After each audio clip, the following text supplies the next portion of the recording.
Bidadi township ಜಟಾಪಟಿ ಜೋರಾಗಿದ್ದು ಅರಳಾಳು ಸಂದ್ರ ಗ್ರಾಮದಲ್ಲಿ JDS ನಾಯಕ ನಿಖಿಲ್ ಕುಮಾರಸ್ವಾಮಿ ಸುದ್ದಿಗೋಷ್ಠಿಯನ್ನು ನಡೆಸಿದ್ದಾರೆ. ಟೌನ್ಶಿಪ್ ಯೋಜನೆಗೆ ಅಂತಿಮ ಅಧಿಸೂಚನೆ ಹೊರಬಿದ್ದ ಆ ಹಿನ್ನೆಲೆಯಲ್ಲಿ ಈಗ ಸರ್ಕಾರದ ವಿರುದ್ಧ ಹೋರಾಟಕ್ಕೆ ನಿಖಿಲ್ ರೈತರ ಜೊತೆ ಕೈ ಜೋಡಿಸಿದ್ದಾರೆ. ಬಿಡದಿ ಭಾಗದಲ್ಲಿ ರೈತರೇ ಇಲ್ಲ, ಬರಡು ಭೂಮಿ ಅನ್ನುವಂತಹ ಚರ್ಚೆ ಮಾಡ್ತಾ ಇದ್ದಾರೆ. ಸರ್ಕಾರ ತರಾತುರಿಯಲ್ಲಿ ರಾತ್ರೋರಾತ್ರಿ 3 ಹಳ್ಳಿಗಳ ಅಂತಿಮ ಅಧಿಸೂಚನೆಯನ್ನ ಮಾಡಿದ್ದು ರೈತರ ಭೂಮಿ ಕಸಿದುಕೊಳ್ಳುವವರ ವಿರುದ್ಧ ನಮ್ಮ ಹೋರಾಟ ಅಂತ ನಿಖಿಲ್ ಕುಮಾರಸ್ವಾಮಿ ಅವರು ಗುಡುಗಿದ್ದಾರೆ. ವಡೇರಹಳ್ಳಿ, ಮಂಡಲಹಳ್ಳಿ, ಕೆಂಪಯ್ಯನಪಾಳ್ಯ ಗ್ರಾಮಗಳನ್ನ ಆಯ್ಕೆ ಮಾಡಿ ಅಧಿಸೂಚನೆಯನ್ನ ಹೊರಡಿಸಿರುವಂತಹ ಬಗ್ಗೆ ಸತ್ಯಾಸತ್ಯತೆ ತಿಳಿಯಬೇಕು. ಈ ಭಾಗದಲ್ಲಿ 1 ಎಕರೆ ಭೂಮಿ ಹೊಂದಿರುವಂತಹ ರೈತರೇ ಹೆಚ್ಚಾಗಿದ್ದಾರೆ. 80% ಜನ ಗರಿಷ್ಠ 1 ಎಕರೆ ಭೂಮಿಯನ್ನ ಹೊಂದಿದ್ದಾರೆ. ಕೆಂಪಯ್ಯನಪಾಳ್ಯದಲ್ಲಿ 354 ಎಕರೆ ನೋಟಿಫಿಕೇಶನ್ ಆಗಿದೆ.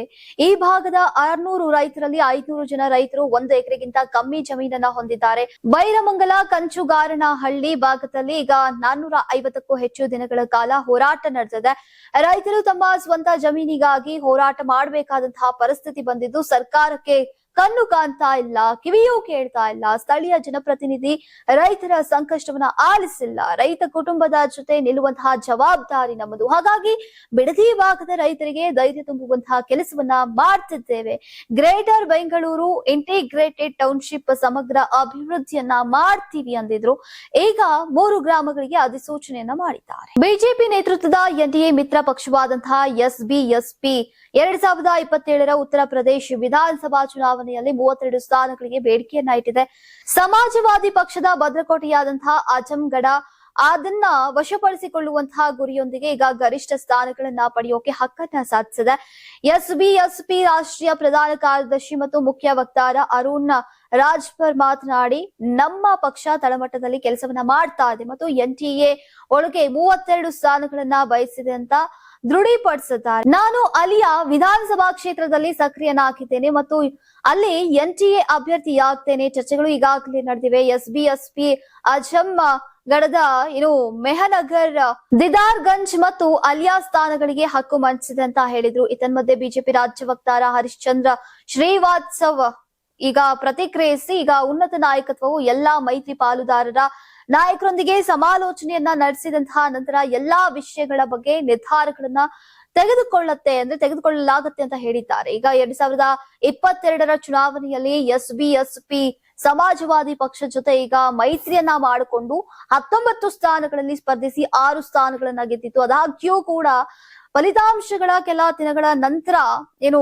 ರಾಜ್ಭರ್ ಎಸ್ಪಿ ಜೊತೆಗಿನ ಸಂಬಂಧವನ್ನ ಕಳೆದುಕೊಂಡು ಮತ್ತೆ ಎನ್ಡಿಎಯನ್ನ ಸೇರಿದ್ರು. ವಾರಾಣಸಿ, ವಿಂಧ್ಯಾಚಲ, ಗೋರಖ್ಪುರ್, ಆಜಂಗಢ್ ಮತ್ತು ಅಯೋಧ್ಯ ವಿಭಾಗಗಳು ಸೇರಿದಂತೆ ಪೂರ್ವ ಉತ್ತರ ಪ್ರದೇಶದ ಸುಮಾರು 100 ವಿಧಾನಸಭಾ ಸ್ಥಾನಗಳಲ್ಲಿ 10% 18% ಮತದಾರರನ್ನ ಹೊಂದಿದ್ದಾರೆ. ವಿರೋಧ ಪಕ್ಷಗಳ ಇಂಡಿ ಬ್ಲಾಕ್ ಒಳಗೆ ಈಗ ಎಲ್ಲವೂ ಸರಿ ಇಲ್ಲ ಎಂಬಂತಹ ಬಿಜೆಪಿಯ ನಾಯಕರ ಹೇಳಿಕೆಗಳಿಗೆ ಇಂಬು ಕೊಡುವಂತಹ ಘಟನೆಗಳು ನಡೀತಾ ಇವೆ.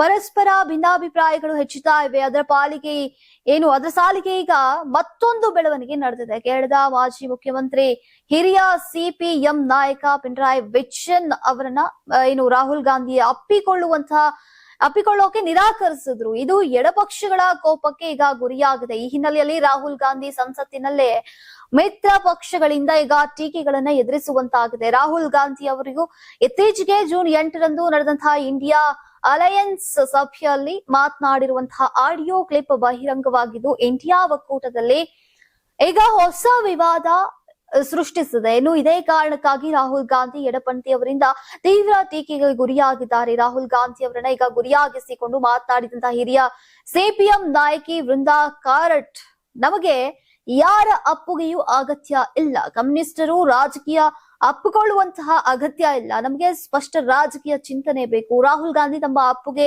ರಾಜಕೀಯವನ್ನ ತಮ್ಮಲ್ಲೇ ಇಟ್ಕೋಬೇಕು. ಆದರೆ ವಿರೋಧ ಪಕ್ಷದ ನಾಯಕರಾಗಿ ಅವರು ಪಿಣರಾಯಿ ವಿಜಯನ್ ಅವರಂತಹ ವಿರೋಧ ಪಕ್ಷದ ನಾಯಕರನ್ನ ಗೌರವಿಸಬೇಕು ಅಂತ ರಾಹುಲ್ ಗಾಂಧಿಗೆ ಮಾತಿನಲ್ಲೇ ತಿಳಿಸಿದ್ದಾರೆ. ಮುಂದಿನ ಉತ್ತರ ಪ್ರದೇಶ ವಿಧಾನಸಭಾ ಚುನಾವಣೆ ಹಾಗೂ ಲೋಕಸಭಾ ಚುನಾವಣೆಯಲ್ಲಿ ಬಿಜೆಪಿ ಮತ್ತೊಮ್ಮೆ ಅಧಿಕಾರಕ್ಕೆ ಬಂದ್ರೆ ಅದೇ ದೇಶದ ಕೊನೆಯ ಚುನಾವಣೆಯಾಗಬಹುದು ಅಂತ ಸಮಾಜವಾದಿ ಪಕ್ಷದ ಅಧ್ಯಕ್ಷ ಅಖಿಲೇಶ್ ಯಾದವ್ ಅವರು ವಿವಾದಾತ್ಮಕ ಹೇಳಿಕೆಯನ್ನ ನೀಡಿದ್ದಾರೆ.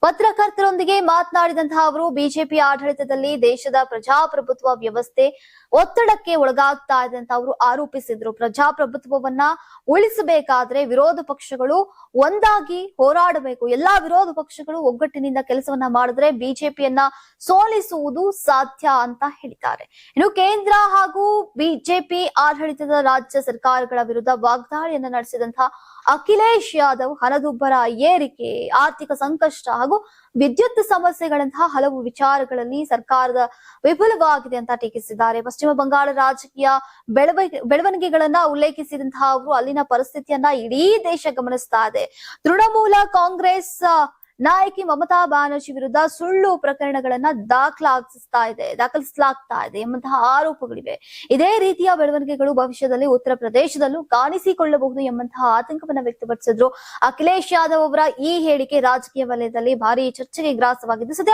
ಬಿಜೆಪಿ ಹಾಗೂ ಸಮಾಜವಾದಿ ಪಕ್ಷದ ನಡುವಿನ ವಾಕ್ಸಮರಕ್ಕೆ ಈಗ ಮತ್ತಷ್ಟು ಇಂಧನ ನೀಡುವಂತಹ ಸಾಧ್ಯತೆ ಇದೆ.